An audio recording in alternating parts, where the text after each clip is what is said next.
Today's the day our little puppy Kobe, the baby lion, officially turns into a 1-year-old, and I literally can't believe I'm saying this, but somehow the baby lion went from looking like this when we first got him to this, which is absolutely insane. We start the day by grabbing his little edible bone. He walks up to it, he has no idea what this thing is, he sniffs it for a bit, and he's a little afraid to grab the entire thing with his mouth. So I felt a little bad, broke it in half, gave it to him, and off he took it into his little dungeon to devour it.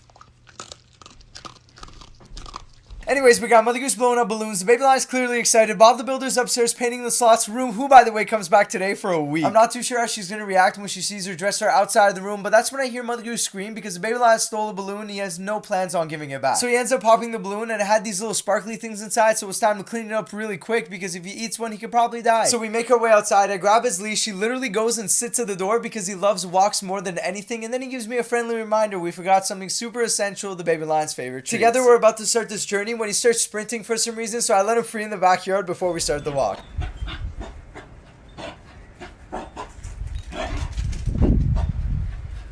Anyways, the walk went super well. We saw another dog, a puddle full of mud. The baby lion almost went into it, and I'm like, wow, that actually could have ruined all our plans for today. We passed by a Mini Cooper, a sign that says beware of dogs, so we picked up the speed a little bit, said hello to our shadow. I gave the baby lion a little treat, and I broke my zippers, so you know, that's great. Finally, it was time to make our way back home. I grabbed the 3 loot bags we made the baby lion's 3 best friends, threw them in the backseat of the car, and the baby lion was ready and super excited. Our first stop is obviously our local PetSmart. We make our way inside. The baby lion's overwhelmed. We go straight to the toy section, and there's so many different options. And that's when the birthday boy met a couple of new friends, which reminded us we need to go to Riley's house to drop off his little pup. Now, Riley was literally born less than a few months ago, so he's a lot smaller than the baby lion, but unfortunately, the baby lion didn't get that and was playing with him as if they were the same size. At one point, I pick up Riley. The baby lion's like, what are you doing? So we bring them outside. Kobe, for some reason, gets a little jumpy, and Riley jumps down the stairs like a little bunny rabbit. Eventually, our little friend got tired, went and laid down in the shade. Meanwhile, Riley was absolutely loving the pup cake, but it was time for us to hop into the car and go to his next best friend's house, Teddy, the golden retriever puppy. As soon as they see each other, the 2 pups go at it right away. Honey was not interested whatsoever, so we brought the show outside and immediately they put their paws around each other and start hugging, and it's adorable. And that's when we decided to put all 3 dogs next to each other for a picture, which honestly worked for half a second, but guess who decided to walk out of the shot and ruin the picture? Before we knew it, both puppies were extremely tired. It was time to say goodbye. The baby lion got squeezed. Teddy devoured his